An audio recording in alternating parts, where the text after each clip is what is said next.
Veja no ICL Notícias, segunda edição. Justiça para Marielle. Primeira turma do STF começa julgamento e deve condenar irmãos Brazão por unanimidade. Fim dos super salários? Fachin, Mota e Alcolumbre discutem regra de transição para pagamentos acima do teto. Ódio aos trabalhadores. Presidentes do PL e do União Brasil prometem a empresários barrar o fim da escala 6x1. Não é não! Paulo Guedes e Campos Neto recusam convite para compor campanha e possível governo de Flávio Bolsonaro. O ICL Notícias, segunda edição, está no ar.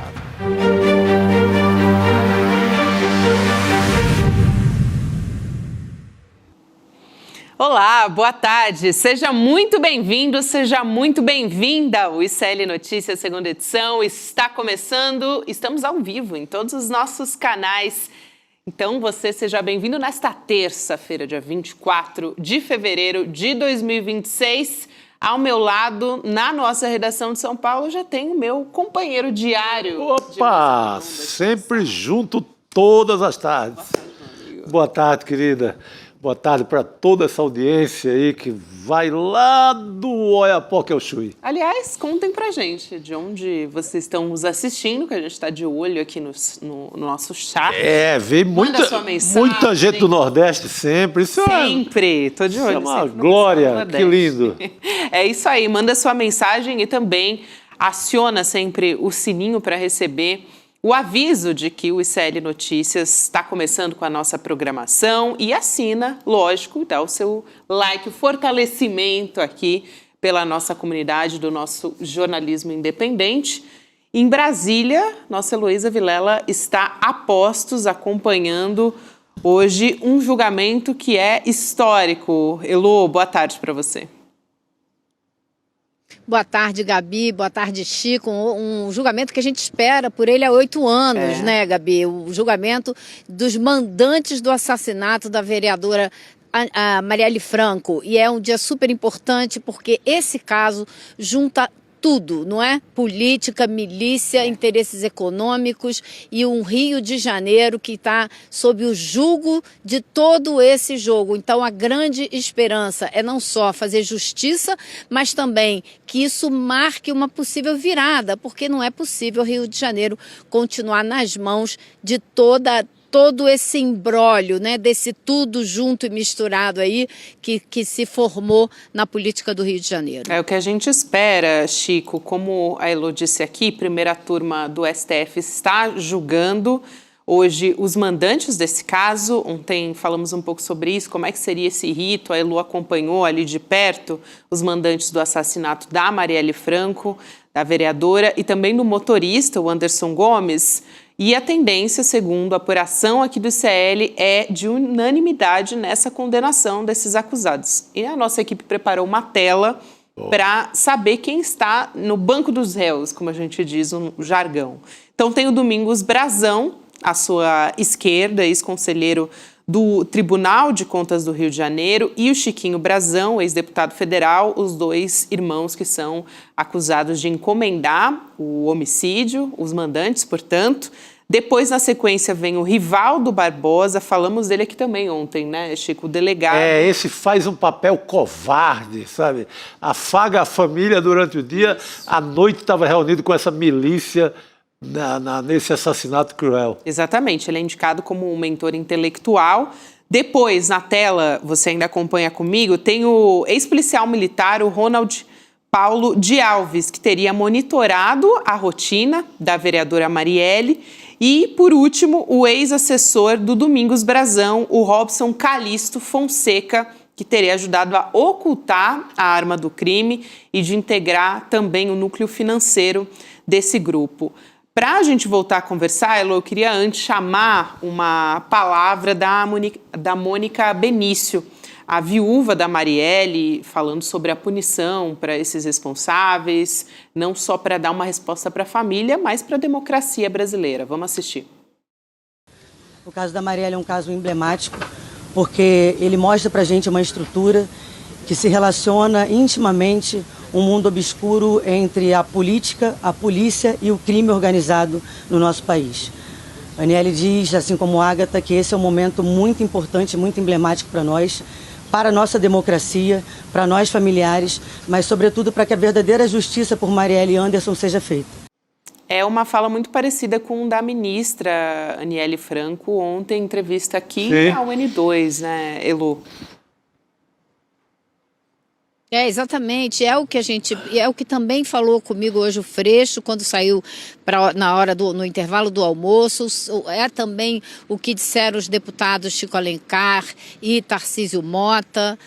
Então é uma preocupação muito grande de todos os políticos cariocas que a gente consiga, com esse caso, dar um pontapé inicial que seja para começar a separar, acabar, como se diz, com esse ecossistema onde a milícia está cada vez mais influente, participando ativamente da política.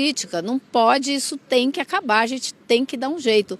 Agora, Gabi e Chico, o dia começou às 9 da manhã, houve a leitura da acusação, houve o relatório do Alexandre de Moraes, houve a fala de todos os advogados das vítimas e agora a gente está terminando os advogados de defesa. Só falta a defesa do Robson Calixto. É o último que falta falar e foi bizarra a defesa que fez o advogado do Chiquinho Brazão. Foi algo realmente inacreditável. Ele chegou a dizer que como assim que Rio das Pedras era um curral eleitoral dos Brazão se o Freixo teve voto lá? Que é uma argumentação estapafúrdia. Claro que o Freixo teve voto lá, claro que Marielle teve voto lá, porque é uma população que vive sob o jugo dessas milícias e tem vontade de não ficar sob o jugo dessas milícias. Então é claro que tem gente que vota neles lá, como se... Agora, eles não podiam entrar lá para fazer campanha. Esse é o ponto, porque o território é controlado pela milícia ligada aos irmãos Brazão. Não, essa história, esse julgamento, eu nem tenho ele como esperança de mudança do Rio de Janeiro. Eu tenho como uma coisa muito importante para mostrar, pelo menos para a população e para quem quer continuar aliada a milicianos, ao bolsonarismo e etc., saber o que está fazendo.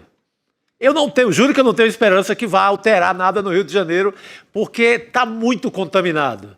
Você fala de política, você está falando de milícia. Você fala de milícia, você está falando de bolsonarismo. É tudo junto. Você pega aí, se você andar 2 casas, você chega no Fabrício Queiroz. Você pega aí, se andar 4 casas, você chega no gabinete do Flávio Bolsonaro na Assembleia, onde se reunia esse povo todo, onde estavam personagens do escritório do crime. Então, é a mesma coisa. Não tenho esperança de grandes mudanças políticas, mas pelo menos você vai mostrar, olha, houve julgamento, vai ter punição e vocês decidem. Querem continuar aliada a essa gente?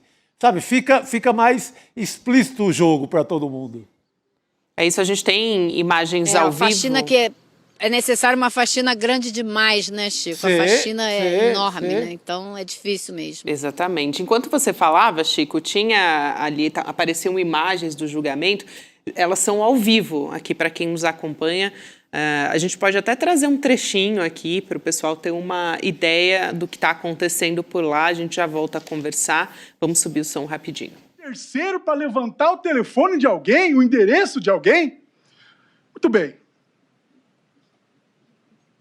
Lá em janeiro de 17, isto consta, página 190 do relatório da Polícia Federal, diz o seguinte, abre aspas, afora as consultas ligadas a Marielle Franco, e o senhor Rony Lessa fez 2 dias antes do homicídio consulta nesse sistema para levantar o endereço da Marielle e da filha dela, foram detalhados na informação da polícia, foram realizadas 2 pesquisas pelo CPF, de Isadora Peixoto de Oliveira Freixo, filha de Marcelo Freixo, em janeiro de 2017, 4 pelo CPF de Renato 5, em julho de 2012, outubro de 2013, março de 2015, março de 2018. O Rony Lessa pesquisou o ex-vereador Renato 5 em março de 2018. Fala agora o advogado do Domingos Brazão, o Roberto Neto. Você ouviu um trechinho aqui na tela do ICL Notícias. Eu também queria trazer uma fala mais cedo do ministro Alexandre de Moraes. Ele é relator nesse caso na primeira turma e ele disse que não tem dúvida de que os irmãos Brazão são os mandantes desse crime. Temos o trecho também dessa fala dele, citando até um parecer da PGR para endossar a declaração premiada, a delação, melhor dizendo, né? A delação premiada do Rony Lessa e apontando a motivação desses assassinatos. Vamos assistir esse trecho dessa fala do Alexandre de Moraes. Em razão de sua atuação, Marielle se tornou, em síntese, a principal opositora e o mais ativo símbolo da resistência aos interesses econômicos dos irmãos. Matá-la, disse a Procuradoria-Geral da República, matá-la serviria a dois propósitos, a saber, o de eliminar a oposição política que personificava e o de dissuadir outros integrantes do grupo de oposição a imitar-lhe a postura. Lu, essa fala, justamente agora a gente viu falar um dos advogados, né, de um dos irmãos Brazão, Domingos Brazão. É, um dos dois, né? Porque o primeiro advogado falou a primeira meia hora e agora esse segundo está falando a segunda meia hora. Mas nesse ponto que vocês separaram, o ministro Alexandre de Moraes toca no ponto crucial, que foi exatamente isso. Marielle teve apenas 2 anos de atuação política antes de ser assassinada e ela teve uma atuação muito firme justamente nessa área da especulação imobiliária, da grilagem de terras no Rio de Janeiro e atuando junto às comunidades que são vítimas dessa atuação dos irmãos Brazão. Então, a ideia era fazer com que ninguém mais na oposição ousasse desafiar os irmãos. E foi justamente um dos principais motivos do assassinato da vereadora. Agora, também foi dito uma coisa aqui que a gente já sabia, mas é chocante a gente ouvir isso ao vivo e a cores, que o objetivo deles, em primeiro lugar, era assassinar o Marcelo Freixo. Mas como eles acharam que seria problema demais, então decidiram matar a Marielle, porque eram 2 pedras no sapato com certeza, mas acharam que matando ela já seria suficiente para assustar toda a oposição. Isso é que é política, né? Temos um adversário aí, alguém que complica a nossa vida, atrapalha nossas negociatas, atrapalha a nossa picaretagem com os terrenos do Rio de Janeiro. Vamos matar.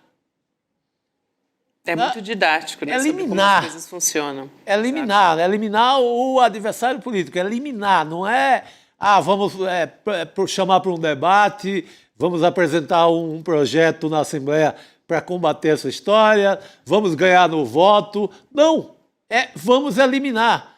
Não por acaso o mesmo verbo que estava no caso do 8 de janeiro. Vamos eliminar o Lula, o Alexandre de Moraes e o vice Alckmin. O verbo é o mesmo, por isso que eu ligo muito a milícia e essa gente ao bolsonarismo. No Rio, elas se misturam. Pegue os bandidos que o Flávio Bolsonaro colocou medalha no peito. Sim, condecorou, né? Condecorou todos esses personagens aí. Então, não dá para separar bolsonarismo desse crime. Não no sentido de levar personagens da família Bolsonaro para o banco dos réus. Mas no sentido político, eles são muito ligados. Eles estão nesse julgamento de alguma forma.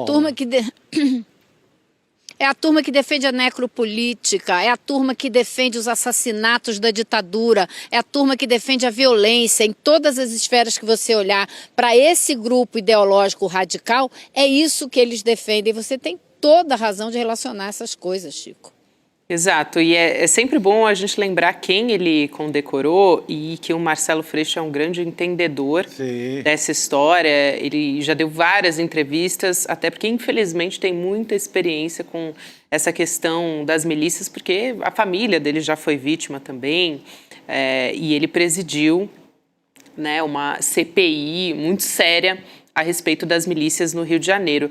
Agora, sobre as condecorações, só para a gente se lembrar aqui muito rapidamente, né, do Flávio Bolsonaro condecorando, por exemplo, o Adriano da Nóbrega, que foi morto no passado, um miliciano que ficou muito conhecido por conta desses casos. O Flávio já homenageou pelo menos 23 policiais e militares. Uma matéria da Piauí a respeito disso traz todos os bastidores dessas histórias.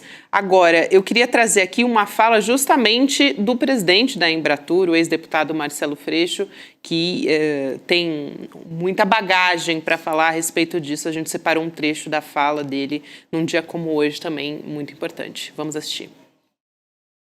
Então não é só um homicídio ou um caso de homicídio isolado. Você está falando de um projeto de poder no Rio de Janeiro, vitorioso politicamente no Rio de Janeiro, que não representa qualquer segmento da sociedade, representa o crime organizado. Então o julgamento da Marielle é um julgamento contra o crime organizado. O Marcelo Freixo, que era amigo pessoal da Marielle e também trabalhou com ela lado a lado na política. Ela foi assessora dele, enfim, teve uma formação na política muito importante junto com o Freixo, né, Lu? Exatamente, então, e ela atuou com ele nessa CPI, né? Então, exatamente, então ela já era vista como um problema futuro, mas o Freixo era um alvo muito sério desses milicianos, porém, como eu disse, eles acharam que ia ser muito complicado assassinar o Freixo. Olha o que a gente está discutindo. Um cara estava lá, representante eleito, o outro foi parar no Tribunal de Contas. Estavam sentados discutindo, vamos matar ele ou não vamos matar ele? Ele anda com muita segurança, acho que vai ser complicado, então vamos matar a Marielle. Olha o que né, que a gente está discutindo. É inacreditável, é assim, tão absurdo, tão abjeto, que chega a ser inacreditável. É uma podridão, né? É podre demais, né? Pelo que universo louco. Esse julgamento vai continuar, nós vamos acompanhar aqui no ICL, trazer esses desdobramentos todos, não só no Desperta, no N1, mas também aqui no N2. Aliás, Elu está acompanhando de perto lá em Brasília. Eu quero trazer um outro assunto aqui, Elu, que até é o tema, vamos dizer assim, da nossa imagem principal da chamada do ICL Notícias segunda edição, que é uma coisa, assim, impressionante. Mas vamos entrar nessa história, né? Manchete do nosso site: PL, Partido Liberal e União Brasil articulam no Congresso para barrar o fim da escala 6x1. Vamos entender a história. São os presidentes dos maiores partidos do Congresso que a gente está falando aqui, tá, pessoal? O Valdemar Costa Neto, do PL, e o Antônio Rueda, do União Brasil. Eles disseram a empresários aqui em São Paulo que vão articular para impedir o avanço da PEC que prevê o fim da escala 6x1. Me lembrou, a gente já vai falar sobre isso, Chico, mas me lembrou um outro personagem do Centrão também, que esteve reunido ali com empresários, com a Faria Lima, para defender. Me lembra de alguma forma crime de encomenda também. Esses caras estão. É para eles que esse mercado encomenda coisa desse tipo. Isso é crime de encomenda contra o trabalhador. É a mesma coisa. Saímos do crime do Rio, é outro tipo de crime, mas onde é que eles estavam? Eles estavam num jantar, com esses dois, né, os presidentes dos dois partidos, com empresários, um jantar que foi promovido pelo Grupo Esfera. E aí eu vou abrir aspas, pessoal, porque eu vou colocar nas palavras deles o que cada um disse. Então, Valdemar Costa Neto, presidente do PL, abre aspas: difícil um cidadão que é candidato a deputado federal e senador votar contra. Nós temos que trabalhar para não deixar votar de jeito nenhum. O que nós pretendemos fazer? Trabalhar com o presidente da Câmara e segurar isso aí na CCJ. É onde vai ser a guerra, fecha aspas. Já vou ler o do Antônio Rueda também, presidente do União Brasil, para a gente discutir tudo aqui de uma vez. Então, vamos lá. Abre aspas. Isso vai ser um desatino para a economia. É inflação na veia. Eu defendo uma posição junto com o Valdemar de que a gente possa construir uma blindagem dentro das comissões principalmente na CCJ, para poder ir barrigando isso, fecha aspas. São muitas camadas aqui, né? Agora, parece aquelas manchetes. Olha o que eles vendem. Eles vendem atravancar o caminho disso já de cara, porque nenhum deputado, mesmo os deputados comandados por eles, não vão ter coragem de enfrentar cara a cara os trabalhadores, vão fazer igual aquele jogador argentino que bota a camisa assim para ser racista. Então, eles querem atravancar o caminho antes. Isso. Querem resolver antes, tirar de pauta antes. Então, essa é a tramóia que eles estão combinando. Elo. E eu não sei se serão vencedores, viu, Chico? Porque a disposição que a gente vê no Congresso é realmente de votar essa matéria, a não ser os mais radicais, os bolsonaristas mais radicais, talvez sigam aí as ordens do Valdemar, mas a intenção da grande maioria, claro, é ano eleitoral, ninguém quer perder a oportunidade de votar numa matéria que vai dar voto para todo mundo. Eu não sei se o Hugo Mota vai travar isso aí, ele mandou direto para a CCJ e a matéria já está andando. Eles vão conseguir segurar isso na CCJ? Não sei. É uma incógnita, mas talvez não consigam. E aí eles têm toda a razão. Se chegar no plenário, dificilmente não passa. Dificilmente. Então vai ser uma guerra nos corredores das comissões. Mas eu acho que tem muita chance de passar. Ainda assim, apesar da vontade do Valdemar e do Rueda, que não é a vontade de todos os deputados e senadores do partido deles. Com certeza não é. Então vamos ver, vai ser uma briga boa de observar. E é importante a gente colocar todos os holofotes nisso, né, Elo? Importante a gente dar realmente as frases que foram ditas, porque eles estão se colocando contra o direito dos trabalhadores, né? E ainda dizendo, num ano de eleição muito difícil. Então, estão preocupados com eleger, né, com os seus candidatos nos respectivos partidos, mas os direitos dos trabalhadores, eles não querem, não é com isso, é óbvio que eles não estão preocupados com isso. Exatamente. E ainda evocaram aquelas manchetes, variar, né, Chico? Sim. Vai quebrar o Brasil, vai ser muito ruim para a economia, né? Que é igual a manchete do Globo, clássica. Para variar com mentira. Exato. E nos lembra aquela velha manchete do Globo, clássica, que sempre é reproduzida nas redes sociais, exatamente, dizendo que o 13º, ainda em 1960, ia quebrar o Brasil. Exatamente. É a mesma história. Agora, isso, Elo, é muito didático, né? Assim, se a população prestar atenção um segundo numa operação como essa, que é dois coronéis de partidos do Centrão que vêm se reunir em São Paulo com o dito mercado, no caso, mais o mercado financeiro, mas também parte do mercado de Fiesp, etc., vem se reunir para bolar, para tramar, né, uma ação de vetar uma melhoria na vida dos trabalhadores. Isso poderia ser tão simples, e poderia ser tão simples até a eleição, e lembrarem que não dá para votar em PL, que é contra mesmo qualquer ideia de melhorar a vida dos trabalhadores. Mas, infelizmente, a memória não segura até lá e acabam voltando numa desgraça dessa. Olha, eu só queria destacar duas coisas. Primeiro, a mentira de que isso é inflação na veia. Não é. Isso é atividade econômica, é mais gente trabalhando, mais gente com um pouquinho mais de tempo para gastar dinheiro. Então, vai ser muito bom para a economia. É isso que os estudos apontam. Agora, outra coisa importante é que são 2 presidentes de partido e 2 pessoas sem mandato.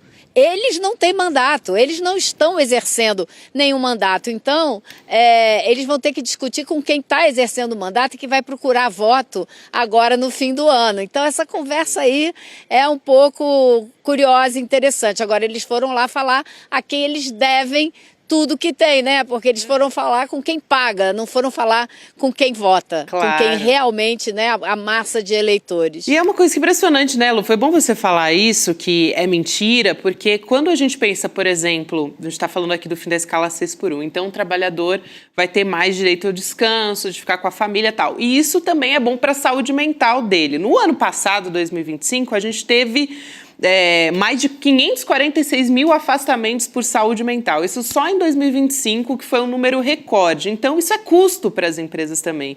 Então, além de ser mentiroso, ainda é burro, né, esse argumento, porque, na verdade, as empresas têm mais gastos com os afastamentos dos trabalhadores. Isso só para puxar um dos fios, né, porque tem vários.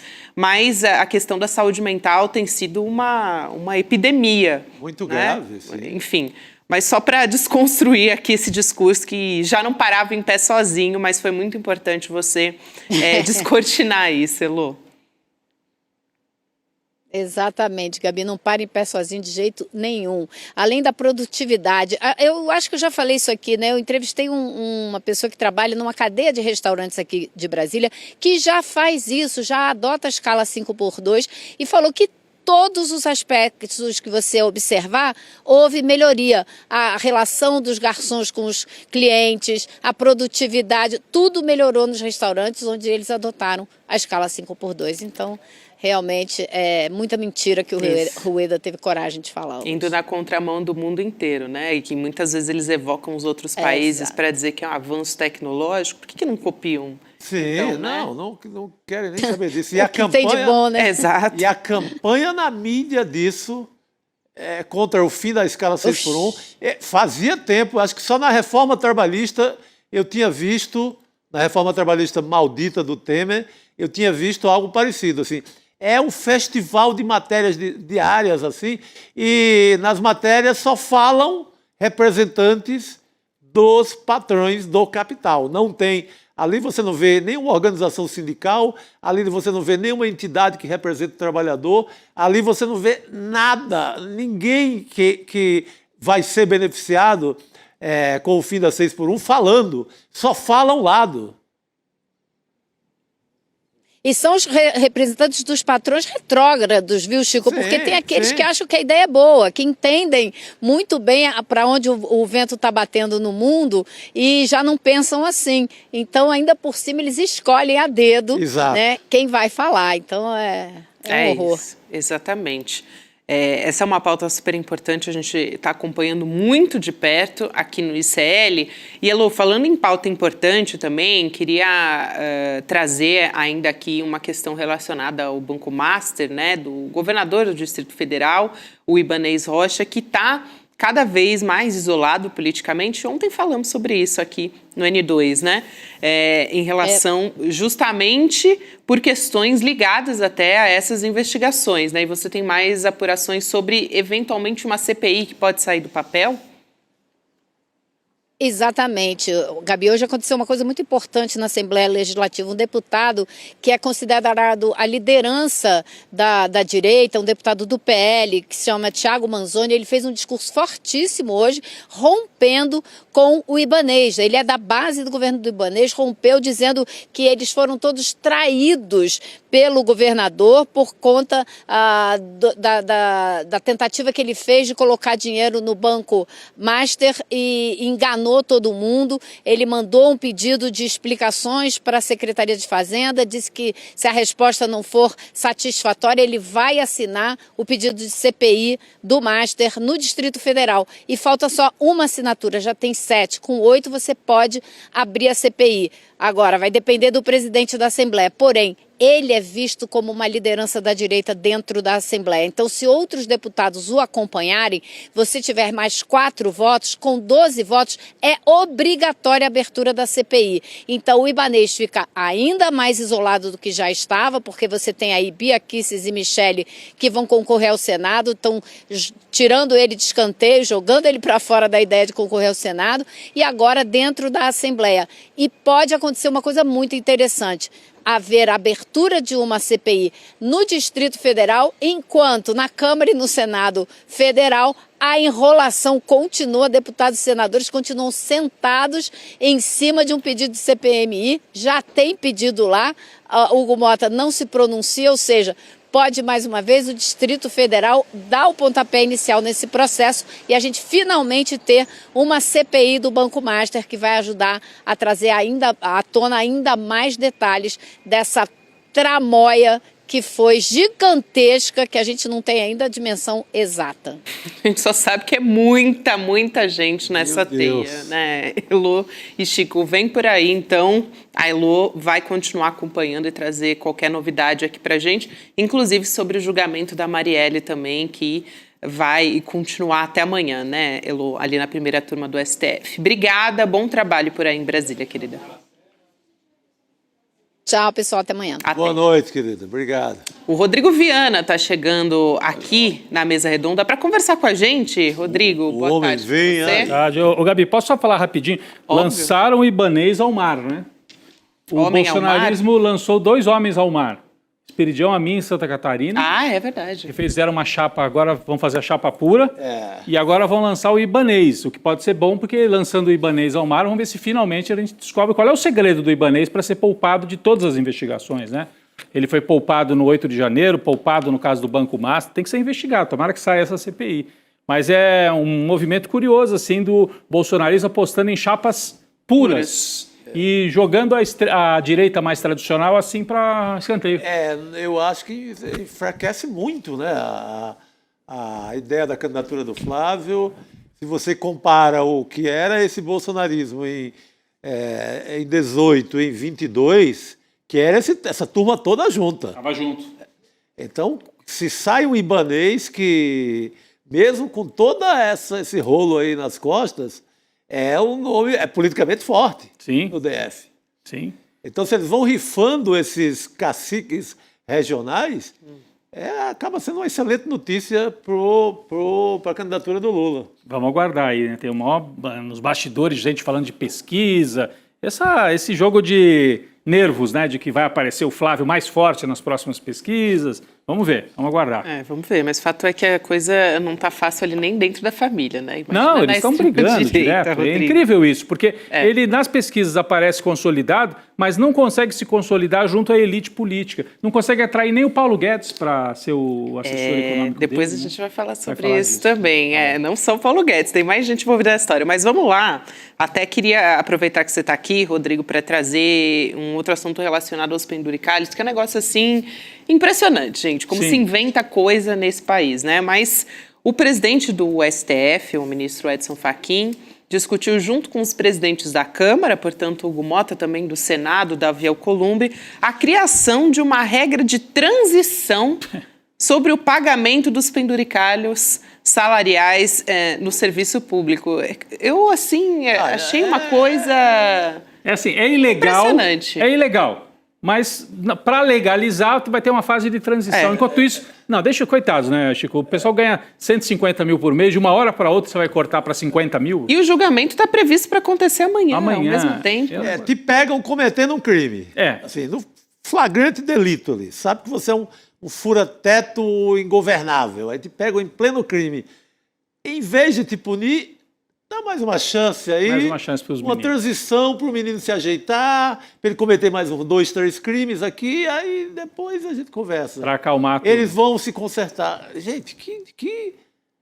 Sem contar que, gente, qual é o recado que isso dá também para o ministro Flávio Dino? Eu queria entender qual é a lógica disso, porque o Flávio Dino foi quem restringiu o pagamento dos adicionais ali, a funcionalismo. Aí começou a gritaria em vários tribunais pelo Brasil. Isso. E o caso está na pauta para amanhã ser discutido no plenário do Supremo Tribunal Federal.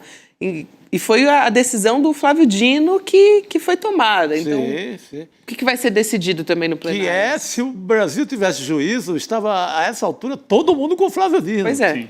É a medida mais importante que a gente tem, talvez, na década. Os tarados aí dos cortes fiscais deviam estar aplaudindo. Sim. Porque já estão falando numa nova reforma da Previdência. Veja, para controlar os gastos tem que fazer reforma da Previdência em cima do trabalhador mais pobre, não em cima dos militares que são privilegiados ainda na Previdência, que trabalham muito menos do que todos nós. Não em cima dos juízes e desembargadores, uma elite, né, do judiciário. Não estou falando do funcionário lá na base do fórum, estou falando de juiz, desembargador, que além de ganhar muito, tem esse monte de penduricalho e consegue aposentadoria pelo teto ainda, entendeu? Então é um negócio absurdo. E aí vem uma medida de tentar moralizar isso. Não, mas não pode ser de repente. Deixa os caras viverem de forma nababesca mais um pouquinho. Mais um ano, 2 anos. Porque nós estamos falando de gente que ganha 100 mil, 150 mil reais por mês. Você viu o salário hoje desse desembargador no Rio Grande do Norte? Mais de 300 mil ele conseguiu em alguns meses. Em alguns meses. Aí, então, tem que cortar isso. Mas, coitados, eles ganham 100, 150, 200. Vai cortar só para 40 mil, 45 mil? Como é que eles vão viver, Gabi? Dá até pena, né? Pois é, tem gente que não consegue juntar isso uma vida inteira, né? Pois é, então... Rodrigo, é uma coisa assim, uma disparidade absurda. E o que eles acumularam ao longo dessa história com esse salário, claro, com esse salário de 100 mil, 200 mil? Gente, tá bom. E eles não disseram o que vai ser essa regra de transição, né? Eles vão formular. Vão formular. Jogaram para cá, porque tem essa gritaria, o pessoal dos tribunais nos estados, Tribunal de Justiça de São Paulo, por exemplo, e outros, não gostou. O Flávio Dino quer fazer populismo em cima do nosso salário. Mas peraí, ele não está cortando o salário de fome, ele está dizendo, vocês podem continuar ganhando muito bem, só não pode furar o teto constitucional e cometer ilegalidade. Porque o juiz é o sujeito que põe na cadeia quem comete ilegalidade. Se ele parte de ter uma remuneração ilegal, tá tudo de ponta cabeça. Como é que nós vamos viver, gente? Tá um negócio assim impressionante. E aí fazer regra de transição para acabar com o penduricalho, eu acho que é um tapa na cara da sociedade brasileira. E hoje a gente... Enquanto tenta o Congresso não, né? Tô falando do presidente de 2 grandes partidos, o Rueda e o Valdemar Costa Neto, a gente falou aqui. Sim, você acabou de falar. Tramar contra o fim da escala 6x1. Quer dizer, para os trabalhadores nada. Só retirar de direitos, né, Rodrigo? Não, e hoje a gente trouxe no ICL Urgente essa notícia que também é chocante, que o próprio Brazão, esse que está sendo julgado no caso da Marielle, vocês estavam comentando aqui também, né, o caso da Marielle, o próprio Brazão, aquele que era do Tribunal de Contas, adivinha, ele ganhava um salário fura-teto. O Brazão... O do ex-conselheiro do Tribunal de Contas, Isso, porque eu confundo. Domingos Brazão... É o Domingos. O Domingos Brazão é do Tribunal de Contas do Estado. Ele ganhava acima do teto. Mas ganhava antes de ser preso? Não! Continuou ganhando acima do teto depois de preso. Como é que o cara dentro da cadeia está ganhando um salário, Gabi? Acusado de ser um mandante de um assassinato, não é qualquer crime. Então mistura penduricalho com o crime da Marielle. É um hospício. É um negócio impressionante. É um negócio assim, revoltante, na verdade. Não é revoltante. Revoltante. É revoltante mesmo. Rodrigo, antes da gente entrar aqui em outros assuntos que eu quero trazer, você tem um comentário que você queria trazer? Sim, eu queria trazer um comentário sobre economia, Chico. Acabou de sair hoje, é um destaque, sei que economia muita gente passa batido assim, mas eu acho da maior importância. Foi divulgado hoje o ranking das maiores empresas, maiores companhias, Gabi, da América Latina. E a Petrobras, a velha Petrobras... retomou a liderança, né? Retomou a liderança, passou o Mercado Livre, que é uma companhia de origem argentina, né? Sim. E a Petrobras voltou a ser a empresa mais valiosa da América Latina. Ou seja, tira Canadá e Estados Unidos. O que vale dinheiro mais nas Américas? Petrobras. Das 10 maiores empresas da América Latina, 5 são brasileiras. A única estatal, a única construída pelo Estado brasileiro é a Petrobras. Então é Petrobras, Itaú, BTG Pactual, impressionante, né? Que em alguns anos tem assaltado para cima das... Ascensão. Então, Petrobras, Itaú, BTG, Ambev, também é uma das maiores empresas, está na lista das 10 maiores empresas brasileiras. Mas eu chamaria atenção para isso, né? Que é uma empresa, assim, construída desde os anos 50. A Vale, que um dia foi estatal, está na lista também. Está na lista também. Esse eu considero o maior crime de todos os tempos no Brasil. Foi vendida pelo faturamento de 3 meses, né? 3 meses, assim. Você vende praticamente o subsolo brasileiro, você entrega, coisa que uma China da vida jamais faria isso. Aliás, virou China exatamente porque não vendeu esse tipo de coisa. Não rifou seu subsolo. Não se entregou a essa ideologia do liberalismo, né? E que era no auge ali do feitiço do consenso de Washington. Neoliberalismo na veia. A receita é: vendam tudo, seus bestas da América Latina. A gente vai comprar, vai ficar para o nosso país e vocês vão ser eternamente pobres. Mas eu acho que, de alguma maneira, tem alguma surpresa aí da Petrobras, porque muita gente fala, não, essas empresas são antigas, né, porque lidam com petróleo. Agora, os novos tempos comunicação, empresas financeiras, mas você roda, e a Petrobras é a maior empresa da América Latina. E outro crime, já que estamos falando hoje de crime à torto e à direito, você ter a maior empresa da América Latina, uma estatal, ela diminui o preço na saída dos combustíveis e a máfia dos combustíveis não deixa aquilo chegar para quem está com seu carro e encosta num posto. É impressionante. Outro crime gigante que cometeram ao vender a BR Distribuidora. No governo do Bolsonaro, Paulo No Guedes. governo do Bolsonaro, o Paulo Guedes. Então você tem, já temos uma queda acumulada de mais de 30% nos combustíveis, a partir da Petrobras, não chega na ponta para o consumidor, porque os postos de combustíveis não deixam ser repassado essa queda nos preços. Só para citar mais um crime, que hoje é festival de crime aqui. A gente ainda vai falar mais sobre isso, Chico. Mas antes disso, pessoal, queria lembrar que nessa semana vamos falar de algo bom também, né? Por favor. A gente trouxe aqui agora essa notícia da Petrobras, Rodrigo. Essa semana a gente vai ter um lançamento aqui no ICL unindo tecnologia e educação. Então, a gente tem mais de 300 cursos aqui no ICL, com os nossos professores, pesquisadores. Então, pegando isso e deixando de uma maneira mais acessível, mais didática também, para as pessoas poderem acessar e consultar o Oráculo ICL. Então, os detalhes disso tudo você vai conferir no dia 26, também conhecido como quinta agora, às 8 horas da noite. Você pode ir em icln2.com.br e deixar seu e-mail que você recebe o aviso e todos os detalhes do que vem por aí. O Eduardo Moreira vai te explicar e a gente tem até um trechinho da fala dele, resumindo um pouco do que vem aí nessa quinta-feira. Então vamos assistir. Vamos lá. Extremismo, fake news, violência e impunidade. Tudo isso prospera onde o conhecimento não circula. Eles nascem da ignorância. E eu, o Oráculo ICL, existo para conectar as ideias de grandes pensadores, aprofundar saberes e trazer respostas para suas perguntas.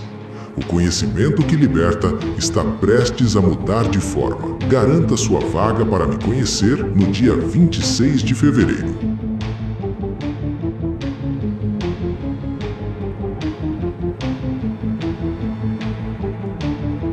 Vem aí então, hein, gente? Quinta-feira agora. Tá chegando, já tá deu chegando. Um spoilerzinho de como é que vai funcionar, né? Eu acho que já deu para entender um pouco, mas só na quinta o mistério será decifrado. É isso, gente. E dá uma respirada, porque a gente estava falando, né, de algo que vai ser bom, tecnologia, que você pode confiar e tal, porque são os professores do ICL. Mas vou ter que dar uma respirada aqui, porque o próximo assunto é difícil, gente. É muito difícil. Caso do Tribunal de Justiça de Minas Gerais, que investiga o desembargador que absolveu um homem de 35 anos da acusação de estupro de vulnerável contra uma menina de 12 anos. É o magistrado Magid Nawef Lawar, que também passou a ser acusado de abuso sexual. Vamos entender essa história. Ele absolveu um homem acusado de abuso sexual. Isso. Ele absolveu, não é isso? Essa é uma coisa. Essa é uma a outra coisa é essa acusação. De que ele mesmo também teria cometido abusos. Uma das denúncias vem do sobrinho dele, Rodrigo. Fez uma publicação nas redes sociais. A gente vai colocar aqui na tela. Então, ele tem uma publicação. À esquerda você vê a publicação ali na rede social do Instagram, citando Lacan, abre aspas, aquilo que o sujeito não pode falar, ele grita por todos os poros do seu ser, fecha aspas. E aí ele faz a denúncia na descrição dessa postagem, dizendo que ele tentou abusar sexualmente de mim quando eu tinha 14 anos, quando eu trabalhava para ele. O ato só não se consumou porque eu fugi. Infelizmente, eu não tenho vontade de desejar bom dia, porque estou sem dormir direito desde a notícia dessa absolvição do pedófilo, perdão. Eu até fiquei desnorteada, gente, com a história, porque realmente é difícil, né? Eu pensei na dor que isso poderia causar em vocês e até nele, na mãe dele, na esposa e nos filhos. Mas a dor da menina de 12 anos e de tantas outras crianças é mais forte, é mais importante nesse contexto. Essa decisão mostrou a face que só eu conheci e, mesmo assim, quis esconder e tentar apagar. E aí, nessa postagem, uma outra vítima ainda comentou. Uma outra vítima, né, se dizendo vítima do desembargador, se apresentou, reforçou também a denúncia. E aí gerou uma reação já, algumas parlamentares se pronunciaram a respeito disso, tem a deputada federal Duda Salabert, a Bela Gonçalves também, que é deputada estadual, elas dizem que receberam mais relatos de violência sexual contra o Lawar. A gente tem a postagem da Duda Salaber nas redes sociais, aí na tela você vê. Recebi 4 denúncias de pessoas que afirmam ter sido vítimas de violência sexual do desembargador que inocentou o pedófilo de 35 anos que estuprou uma menina de 12. Diante da gravidade, acionei o MP e CNJ para apuração. A Bela Gonçalves, deputada estadual, disse que esteve em reunião com o presidente do TJ de Minas para denunciar e cobrar providências sobre o caso dessa menina vítima de violência por um homem de 35 e que foi instaurado um procedimento de investigação preliminar sobre a conduta desse desembargador. Eu vou chamar o nosso convidado para tentar entender quais são os rumos que essa história pode tomar a partir de agora, que é o advogado Clilton Guimarães. Ele é mestre e doutor em Direito pela USP. Doutor, seja bem-vindo. Muito obrigado, eu agradeço a vocês a possibilidade de estar falando sobre esse assunto, que é um assunto tocante e que tem envolvido toda a mídia e também todos aqueles que são operadores do direito nesse momento, estão de olhares postos também nessas questões que vão emergindo, né, em consonância com que os fatos vão aparecendo, né, semanalmente a respeito dessa matéria. Doutor Clilton, eu quero justamente te perguntar, para o começo de conversa, quais são os caminhos para apurar a conduta desse desembargador que podem ser tomados a partir de agora? Bem, a apuração de delitos praticados por um desembargador deve ser objeto de trabalho do próprio tribunal, inicialmente. Se não dele, excepcionalmente, do Conselho Nacional de Justiça. Do ponto de vista legal, cabe ao próprio tribunal, através de instrumentos próprios, porque a lei oferece aos juízes, assim como aos promotores, essa garantia, proceder à investigação de eventuais crimes e, claro, sempre se conta com o trabalho também policial, mas sob a regência da corte, né, dos seus órgãos próprios, né, de apuração, para que depois, em sendo o caso, o Ministério Público, em se apurando efetivamente a prática de algum delito, possa eventualmente tomar as medidas necessárias e submeter, né, o magistrado ao respectivo julgamento. Então, assim, o caminho vai ser CNJ, doutor, só para a gente entender, assim... O CNJ, até aqui, de certo modo, se imiscuiu na questão, o que ele raramente faz, porque inicialmente ele deixa essa matéria a cargo da própria Corte Regional, do próprio Tribunal de Justiça, não é? Porque, obviamente, aqueles que encabeçam a gestão de um tribunal devem ter a responsabilidade própria de tomar as providências, as medidas, etc. O CNJ apenas averigua, investiga, se imiscui nessas questões por meio da sua própria corregedoria, que hoje está nas mãos de um ministro muito sério, que tem feito um excelente trabalho, mas o CNJ só se imiscui nisso, em último caso, quando ele vê que há a necessidade de agir diante de uma eventual omissão. Não me parece ser exatamente o que tem ocorrido nesse caso, porque as instâncias normais, isto é, o próprio Tribunal de Justiça, tem cumprido o seu papel, até onde se sabe, até aqui. As notícias ainda são muito novas a respeito, mas até aqui o próprio tribunal tem se encarregado de também promover a sua investigação. Isto, aparentemente, é o que nós captamos aí das notícias que vêm a público, obviamente. Ótimo, doutor. Normalmente, assim, a sociedade tem visto nos últimos tempos uma situação que, a meu ver, é absurdo, que é juízes se encontrarem em casos como esse ou casos parecidos e o castigo total e final ser apenas uma aposentadoria precoce. Nesse caso, seria possível repetir esse verdadeiro rito que a gente assiste quase todo mês, doutor? Olha, a magistratura, em geral, e não só ela, também o Ministério Público, vale dizer, é uma instituição à qual eu pertenci por 30 anos, sendo promotor, procurador de justiça, etc., Então, é garantia, não própria da magistratura e do Ministério Público que a perda do cargo se dê apenas após a necessária ação apropriada perante o órgão próprio, no caso dos tribunais, os respectivos órgãos especiais, Corte Especial, no caso, por exemplo, do Superior Tribunal de Justiça. Então, é uma demanda própria após a apuração do fato para a perda do cargo. Até então,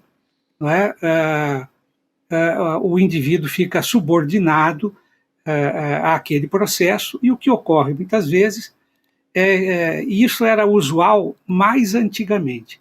Em lugar de uma apuração, se trocava a apuração por uma aposentadoria, compreendam bem. Mas, hoje, o que acontece é que raramente se vê isso. Há uma investigação, há uma apuração, há ações propostas para a perda do cargo. Não é? E essas ações, o que ocorre é que elas demoram muito tempo, às vezes anos, porque as provas vão ser repetidas, a necessidade do contraditório, dos recursos e de todas aquelas intercorrências que são muito habituais e normais nos processos. Você vai me perguntar, é correto isto? Né? Então, são garantias que sempre se colocou, ou se colocaram, ou foram postas em nome da proteção daquele que precisa de um nível de independência pessoal para poder agir, para poder atuar na sua missão com independência. Então, se os juízes, se os promotores ficassem expostos à possibilidade de uma demissão, por exemplo, ad nutum, sem justificativa, sem motivação, então eles não teriam a garantia necessária de independência para apreciar os casos que eles são submetidos a um julgamento sereno, tranquilo, etc. e tal. O que ocorre no caso presente é que essas justificativas envelheceram. A sociedade, de algum modo, evoluiu. A sociedade foi assumindo valores novos, o que é comum, o que é normal, e aquela ideia que antes perseverava, que era esta condição da magistratura naquele altar de respeitabilidade e de uma desequiparação do cidadão comum para certos temas, isto hoje está sendo questionado. Ao nosso ver, até bem questionado, porque a necessidade de igualdade é também algo pelo que a sociedade reclama. Então, por que é que o cidadão comum não é igual ao magistrado? Em que se desequiparam? Por que se desequiparam? Essas justificativas de desequiparação fazem sentido no universo atual, ou elas têm sido, em lugar de uma garantia para decisões serenas, uma espécie de incentivo para a arbitrariedade, para o autoritarismo, para a desequiparação que o cidadão comum não consegue compreender. Convenhamos nós que se o cidadão comum não consegue compreender as instituições, que lhes são caras e são imprescindíveis, a sua vida em sociedade, é óbvio que ele há de reclamar, e hoje o que se questiona é isto, porque, obviamente, hoje há um debate mais aberto, mais franco sobre isso, sobre o porquê da desigualdade entre determinadas carreiras e o cidadão comum, o servidor público comum, aquele que também tem estabilidade, mas não necessariamente a esse nível ou a esse ponto.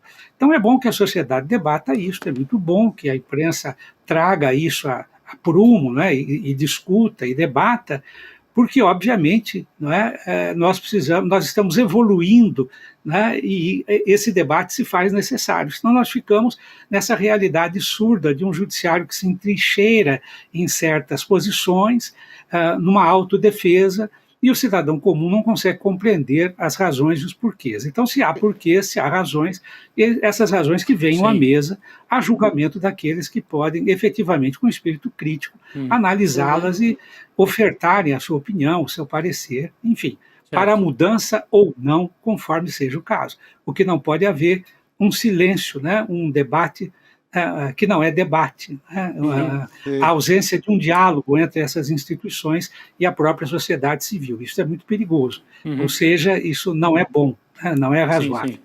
Doutor, eu queria trazer também uma outra questão aqui, porque o PT acionou o Supremo Tribunal Federal para barrar decisões judiciais que relativizem a proteção penal de crianças menores de 14 anos, né, em casos de estupro de vulnerável, portanto, que eu estou falando aqui. Nessa ação, o PT afirma que aceitar consentimento ou vínculo como justificativa para não punir o agressor coloca o peso da situação sobre a criança e diminui a responsabilidade do adulto.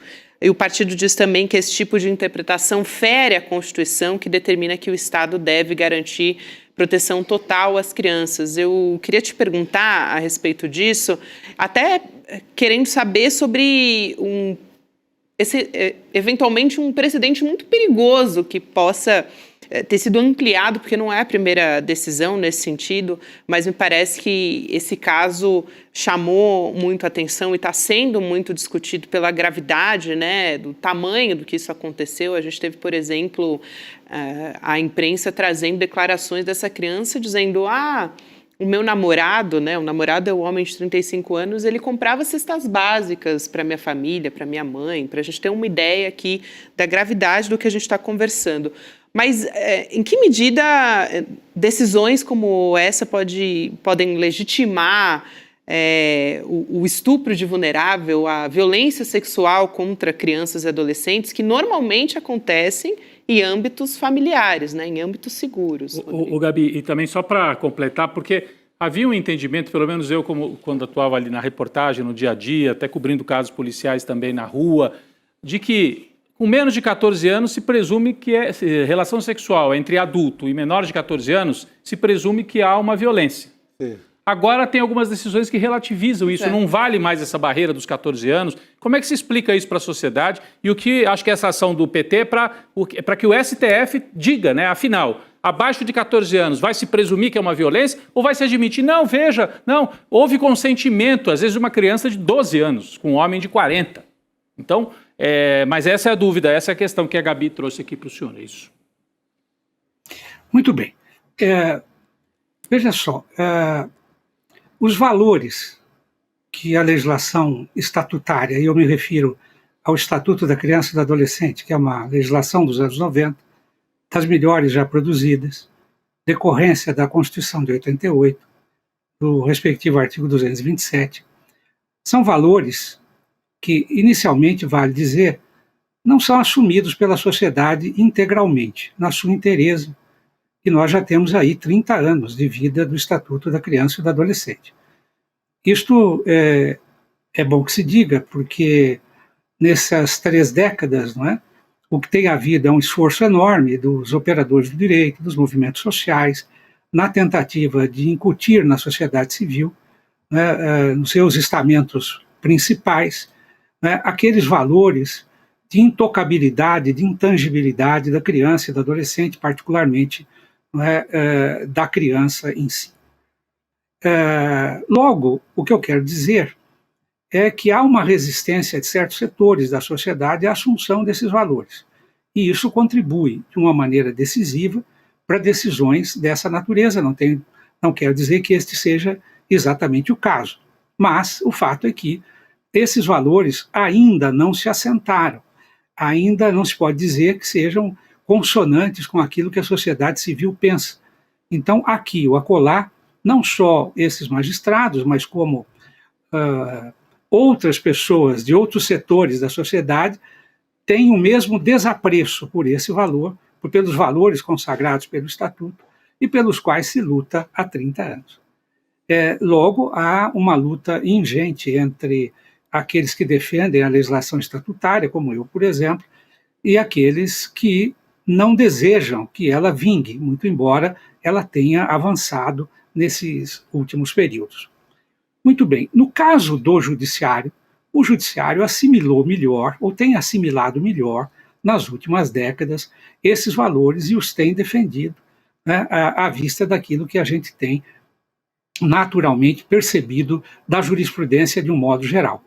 A súmula 593 do STJ, por exemplo, é uma testemunha clara, né, ou oferece um testemunho claro desse engajamento, digamos assim, do judiciário na luta pela preservação, né, da intangibilidade da criança de um modo geral. O que se coloca, né, nesse caminho, todavia, é que há o problema da jurisdição. E aquele que exerce a jurisdição, e agora me reporto aos juízes, aos magistrados, etc., né, os que exercem a jurisdição têm aquilo que a gente poderia denominar de independência funcional diante do fato e da interpretação da lei e, obviamente, da adaptação da lei àquele fato concreto.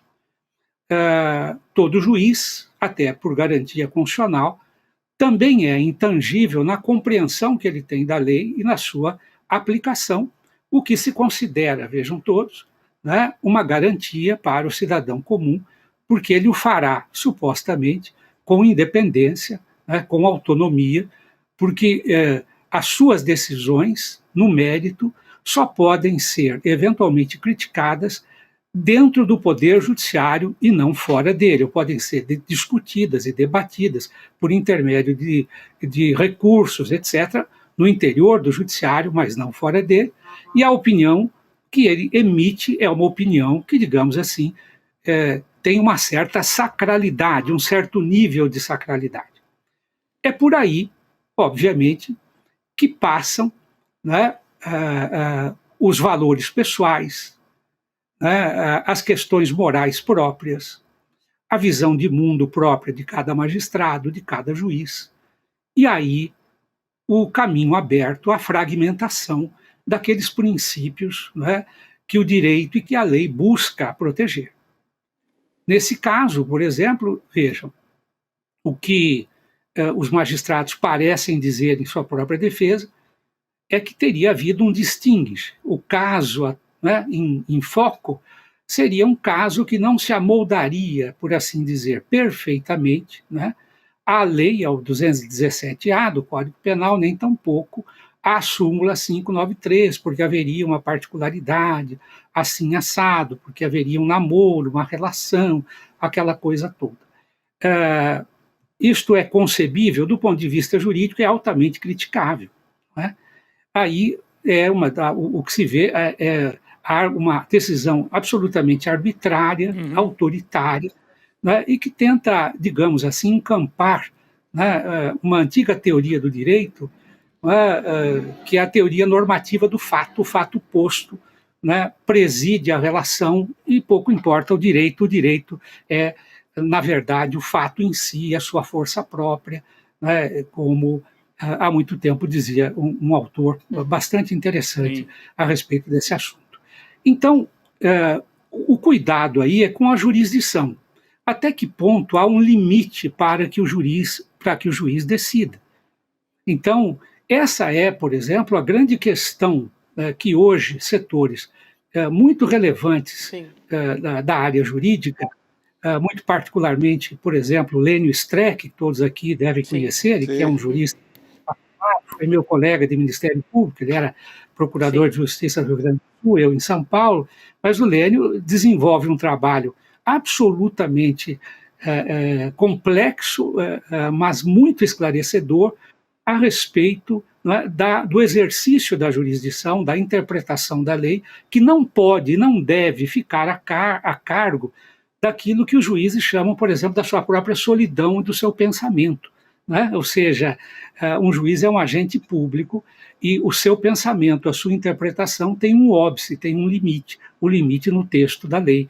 E isso é obrigatório que se garanta, porque senão todos nós ficamos desarmados, porque cada qual tem os seus próprios valores, cada qual tem a sua própria mentalidade.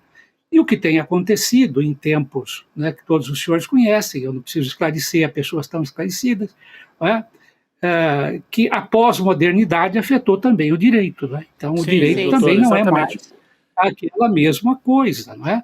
Não há mais isso. E os tribunais e os magistrados se sentem na possibilidade de decidirem como pensam. Isso. O Lênio tem um livreto muito importante, muito interessante sobre isto. Não é? Então, quer dizer, nós precisamos tomar muito cuidado com isto. O CNJ, por exemplo, raramente se miscui no mérito das decisões dos magistrados. assim como o CNMP não se imiscui no mérito das manifestações do Ministério Público.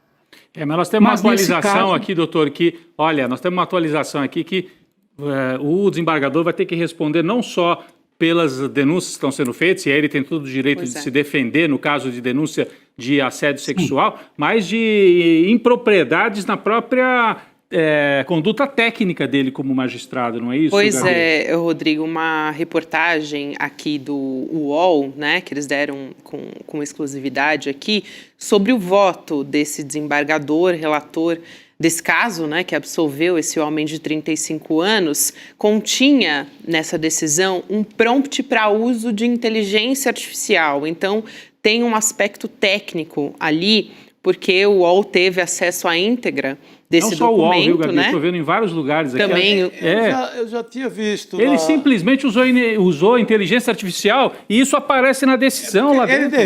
Ele formulou no texto, na decisão dele, ele deixou uma pergunta ao ChatGPT que era... não é a pergunta, a sugestão melhore esse parágrafo, por favor, sei lá, alguma coisa, uma ordem a uma inteligência artificial. E esqueceu de apagar, ficou essa orientação, esse diálogo com a inteligência artificial, ficou na redação final da decisão. Pois é, então a gente teve essa decisão aqui, tem alguns trechos mostrando justamente esse prompt que mostram, né, como o Chico estava citando aqui, um exemplo que é o mais didático de como que funciona quando a IA te devolve essa resposta. Isso é muito importante também, demanda que seja... Que é uma prática hoje, assim, tá? Assim, muita gente, juízes... a turma que faz muito parecer tem usado muito a inteligência artificial. O que aconteceu aí foi o pecadilho de esquecer a pergunta no texto, né, doutor? Aqui está escrito, aqui achei exatamente o trecho para dar especificamente. Ele diz o seguinte: agora melhore a exposição e fundamentação deste parágrafo, que é justamente o prompt que você deixa. Essa informação já era sabida há uns 4, 5 dias. Acho que talvez o repórter não... É isso. Mas já estava circulando já essa apuração desse esquecimento. E muita gente comentou, se eu não me engano, até o doutor Lênio Streck, que tem sido muito crítico a esse tipo de uso, sem zelo algum da inteligência artificial. Doutor. Pois é, a gente não podia deixar de trazer essa atualização aqui e a gente vai ter que seguir com a nossa programação, mas quero agradecer aqui o doutor Clilton Guimarães, que é mestre, doutor em Direito pela USP. Muito obrigada, doutor. Até uma próxima oportunidade. Obrigado, doutor. Até a próxima. Obrigado a todos. Boa noite, muito obrigado, doutor. Boa noite, muito obrigado. Aqui o nosso Luiz Costa Pinto também já está a posto para conversar com a gente, mas antes disso, acho que a gente tem uma programação aí que está voltando, não é isso? Aqui para vocês me avisarem no ponto. É isso mesmo, hoje é dia de estreia da nova temporada do Precisamos Conversar. Opa, olha só, quero saber da pauta, que eu gosto muito. Aliás, achei muito providencial essa chamada justamente enquanto a gente estava tendo essa conversa aqui. Hoje teremos Juliana Baroni conversando com o nosso elenco sobre a passagem do Bad Bunny também pelo Brasil, a volta do orgulho latino em plena era Trump, o perverso prazer masculino em explorar mulheres em casos como o do Epstein, que é esse que é a da chamada, e também o machismo no futebol. Esses são os assuntos que você vai conferir hoje às 7h da noite. Eu estou querendo acompanhar. Tá quente, também. Tá quente. Tá fácil, mas realmente e essa manchete aí... Pela imagem que está ali, a família Klein vai estar também na pauta, hein? Você viu ali? Porque são casos emblemáticos. Casos no Brasil, olha lá. Família Klein, né? Os donos da Casas Bahia, né? Que é um caso que teve até uma certa visibilidade, mas não como deveria, né? Depois sumiu total. Depois desaparece e as empresas continuam aí como aquele grande patrocinador do jornalismo brasileiro e nada acontece. É isso. É isso aí. Nós seguimos agora, conforme prometido, Luiz Costa Pinto está a postos para conversar com a gente nesta terça-feira. Lula, boa noite já, né? Bem-vindo. Boa noite. Boa noite, Lula. Boa noite, Rodrigo. Boa noite, Gabi, Chico, a bancada preciosa do N2. Boa, garoto. Preciosa é a presença de Lula aqui já com a gente. A gente vai trazer aqui assuntos relacionados ao escândalo do Master e tem uma moderação da família Bolsonaro contra o ministro Dias Toffoli, que é uma dessas questões que a gente vem trazendo aqui no caso do Banco Master, né? O Flávio Bolsonaro é um dos que assinaram um pedido de impeachment contra o Toffoli, só que a ofensiva não foi muito além disso, né? O entorno do Flávio acredita que ele não deve entrar nessa briga contra o Supremo Tribunal Federal, mas tem outras coisas por trás, que é a apuração justamente do Luiz Costa Pinto, que ele vai detalhar aqui pra gente no N2. Lula. Gabi, o Flávio Bolsonaro deve muito ao Dias Toffoli. Ao Dias Toffoli, quando encarnava um outro personagem, presidente do Supremo Tribunal Federal, em 2018, 2019, né, até o comecinho de 2020, quando ele presidiu o STF e coincidiu com o início do governo Bolsonaro. E por quê? Porque o Dias Toffoli foi o responsável por colocar panos mornos nas investigações da rachadinha do Flávio Bolsonaro, da rachadinha do gabinete dele como deputado estadual no Rio de Janeiro, e que fazia lavagem de dinheiro por meio de uma franquia da Copenhagen, marca de chocolate, né? O Dias Toffoli também costurou por dentro das instituições, como presidente do Supremo Tribunal Federal, um apaziguamento de espíritos entre órgãos de Estado, como Polícia Federal, como o COAF, o Comitê de Investigação de Operações Financeiras, o COAF, que foi quem glosou a troca de patrimônio e os saques em dinheiro vivo que saíam das contas do Flávio Bolsonaro, dos funcionários do gabinete dele, né? No início do mandato do Bolsonaro presidente, né, houve um rompimento entre os investigadores internos, carreiras de Estado, da Receita Federal, do Ministério da Justiça, da Polícia Federal, que integravam o COAF, do Banco Central, e o Dias Toffoli foi o responsável por organizar um entendimento interno que levasse o COAF para o Banco Central, ele estava no Ministério da Justiça, e aplacasse essa falta de entendimento interno no início do bolsonarismo como governo.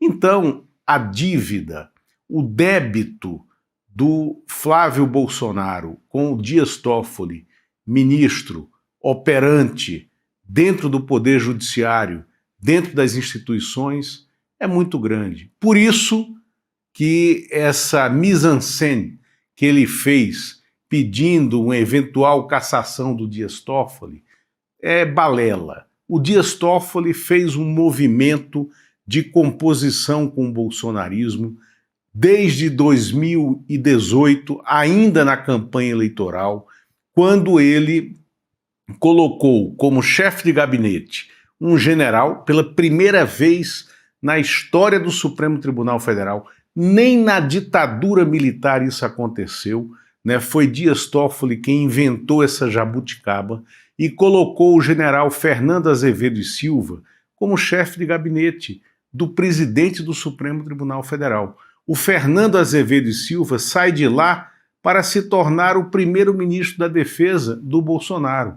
E foi o Dias Toffoli também quem, antes da posse do Bolsonaro, né, ainda com a eleição rolando e ele já eleito presidente do STF, ele foi dar uma palestra no Largo de São Francisco, na Faculdade de Direito da USP, e ele disse que o que aconteceu em 64 não foi um golpe, foi um movimento. Né? Isso a campanha rolando.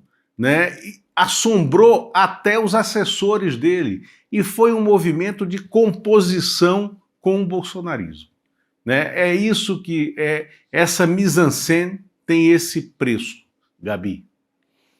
Exatamente. Agora, o Flávio, o Lula, se apresentar como moderado, você acha que vai ter um efeito, né? Outro dia até teve essa história dele gravar um vídeo usando, foi ontem, né?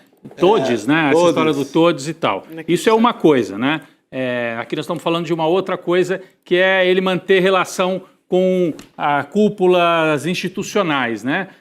Você acha que é uma operação que pode dar certo na campanha para o Flávio Bolsonaro, ao contrário do Jair, né? Que não tinha muito como fazer esse tipo que não tinha como se apresentar, né, nesse caminho? Isso é uma questão, né? Mas acho que a principal é tentar entender e tentar esmiuçar aqui depois mais para a gente essas estranhas relações dele com o Toffoli, né? Se podem surgir aí coisas, fatos novos nas investigações, e o Flávio perdeu o controle disso, né? Nas investigações que estão pululando ali nos bastidores do Congresso Nacional, né, Lula?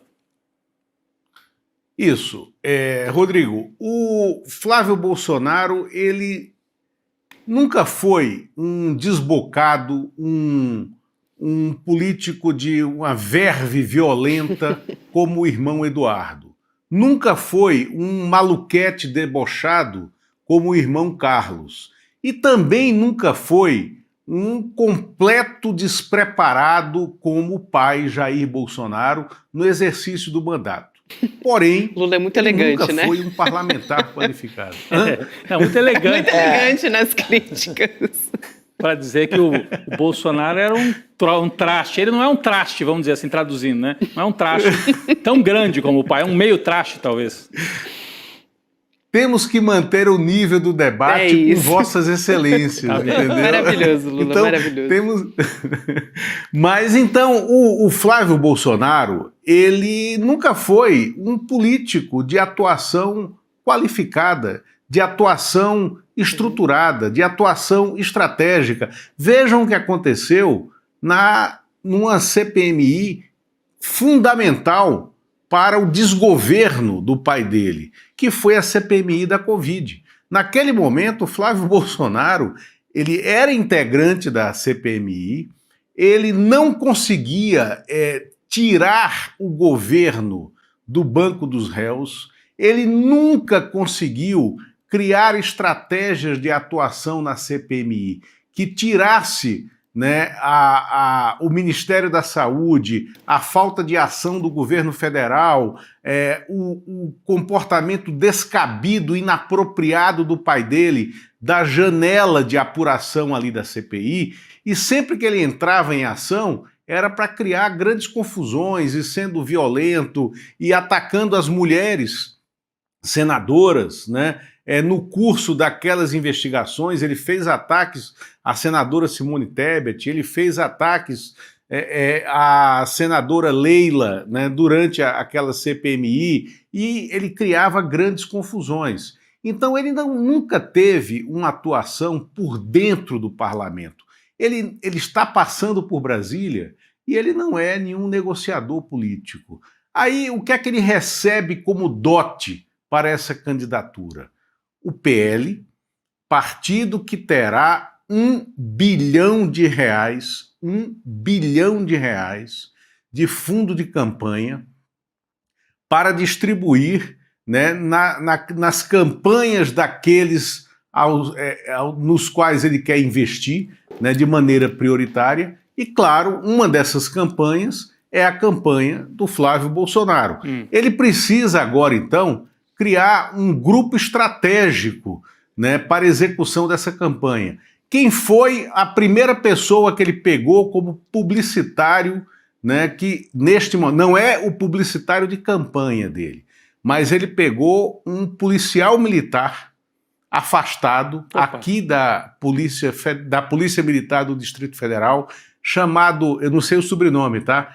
Marcelão, Marcelão da Calix, né?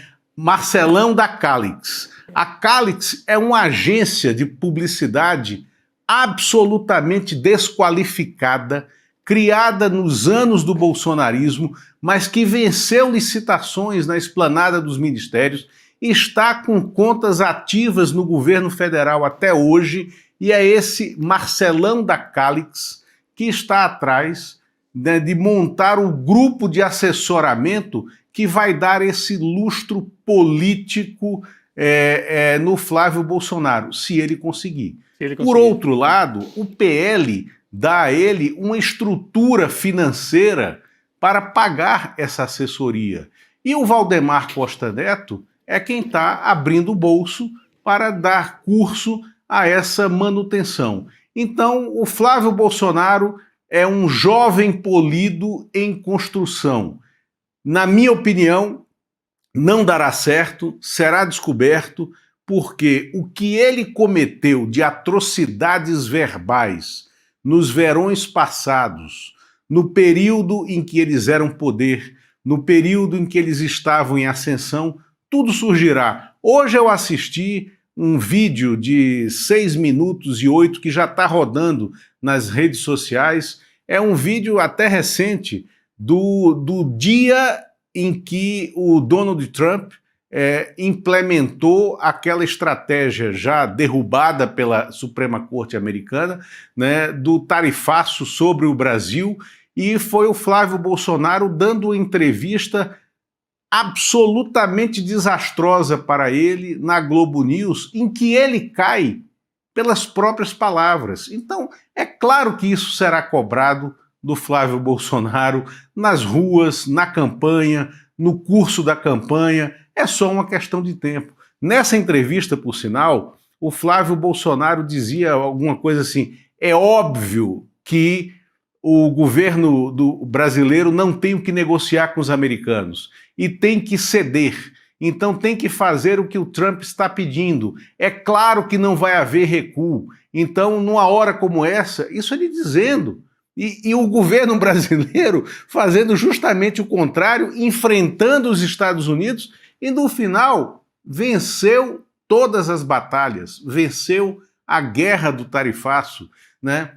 Então, numa discussão, num debate presidencial, né, numa campanha que está só começando, que vai durar o resto do ano, até o final de outubro, né, esperamos que há uma chance de ela que se resolva ainda do primeiro turno, então seria até a primeira semana de outubro, né, esse debate vai expor o Flávio Bolsonaro. E lembremos que em 2018 o Bolsonaro não foi exposto, né, para dizer o que pensava, porque ele foi protegido, né, pelo silêncio daquela facada. Foi, Perfeito. E também muitas vezes dizendo, procura lá no posto Ipiranga. O Flávio até queria ter um posto Ipiranga também. Não respondia nada da área econômica, mas esse vídeo que o Lula cita, ele é mortal. É um diálogo com o Gerson Camarote, uma entrevista na Globo News, um vídeo acaba.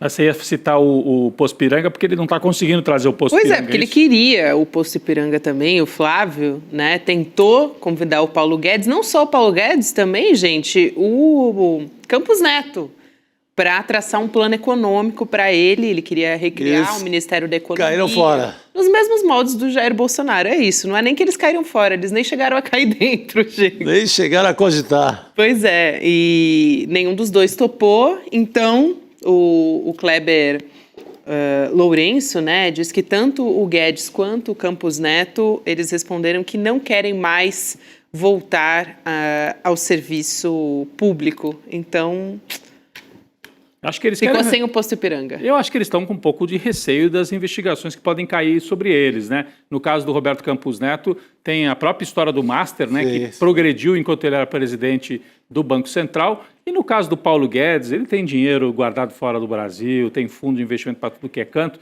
Botar a cara a tapa de novo numa campanha eleitoral, vão puxar a capivara dele tudo de novo, né? E vai ter a comparação com a economia do Paulo Guedes, a economia do Haddad, é mortal também, tem história.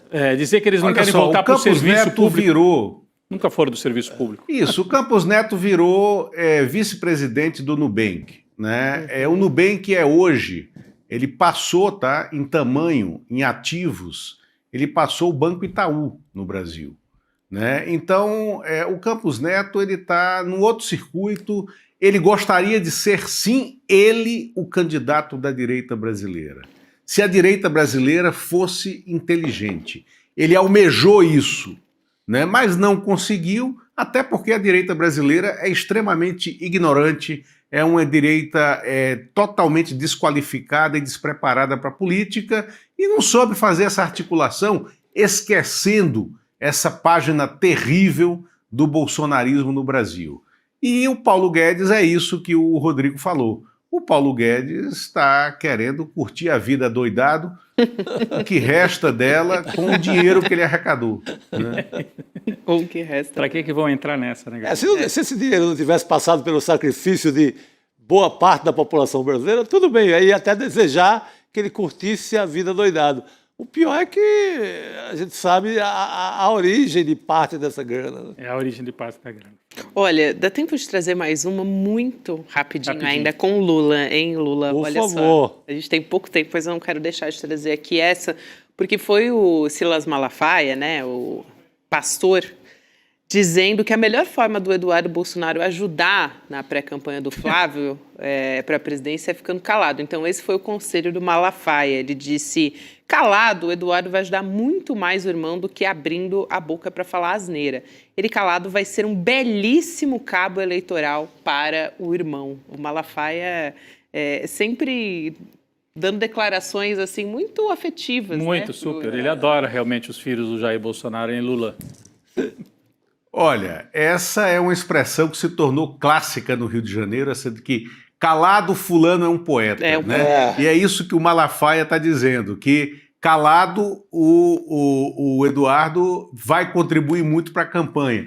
Isso tudo começou, Chico conheceu o Oldemário Touguinhó, né? Que foi um cronista de esportes do velho Jornal do Brasil, e o Touguinhó tinha uma relação muito próxima, muito boa com o Pelé. Exato. Com o Pelé, tá? E um dia num jantar black tie, o Pelé começou a falar algumas coisas, né, que não eram de futebol, né? E aí o Touguinhó pegou o microfone e disse: "Ô Pelé, cala a boca, que você só serve calado na pequena área." Né? Exatamente. É isso. É só para fazer o gol. A origem é essa aí. Nesse caso não faz nenhum gol, né? Mas beleza. Lula, obrigada. Bom ter você com a gente, querido. Obrigado a vocês. Até logo. Valeu. Boa noite, meu velho. Eu já lembro da frase que o Romário reciclou e disse: o Pelé calado é um poeta. Já era da origem. Ele estava citando o Touguinhó, então. Que é esse clássico, né? Esse clássico. É isso aí. Gente, só para trazer mais uma notícia aqui, ainda temos notícia desse minuto final. Nossa. O Guilherme Derrite, deputado, né? Ele está acusando o Senado de enfraquecer o combate ao crime organizado nesse novo relatório do PL antifacção, rejeitando essas mudanças que foram feitas pelos senadores e disse que o texto virou uma colcha de retalhos. Curioso isso, né, aqui, porque o PL antifacção ele deve ser votado ainda hoje. O Derrite alterou, então, e criticou esse texto do Senado e amanhã a gente vai detalhar como tudo isso ficou. Mas curioso porque muita gente fez essa crítica justamente ao Derrite, pessoal. Então, vamos nessa, que já estamos estouradíssimos, e agradecer a nossa audiência que ficou com a gente até o final: Edilson Damião, Cláudio Montovani, Maria Lúcia, Antônio Palhares, Nina Taylor, Camila Alves e grande elenco da nossa audiência. Que maravilha. É isso aí. Vamos nessa, Chico e Rodrigo? Assistiu Precisamos Conversar? Bora pra frente. Então bora. Até amanhã, pessoal. Boa noite. Visualiza aqui a situação. Você está no encontro da família, você está na mesa do bar com os amigos da escola ou da faculdade e de repente surge um daqueles temas polêmicos. E aí você está lá do outro lado, a tia do Zap, o cara da extrema direita, não sei o quê, e começa a argumentar do lado dele, você puxa os seus argumentos, a discussão começa a elevar ali o tom, a temperatura, e você precisa de uma grande cartada para inquestionavelmente ganhar aquela discussão. Pois é, o ICL criou uma ferramenta que vai te dar esse superpoder. É como se no meio da discussão você pudesse trazer para o seu lado o João César Castro Rocha, o Gessé Souza, a Marilena Chauí, o Michael Sandel, o Domênico de Masi, os maiores professores e professoras do mundo, mas de uma maneira rápida, prática e detalhe, pessoal. É uma ferramenta que não existe no mundo e é fruto de mais de um ano de trabalho de uma equipe enorme do ICL. Ela muda o jogo completamente. Ela se chama Oráculo ICL e vai ser revelada no dia 26 de fevereiro às 8 horas da noite.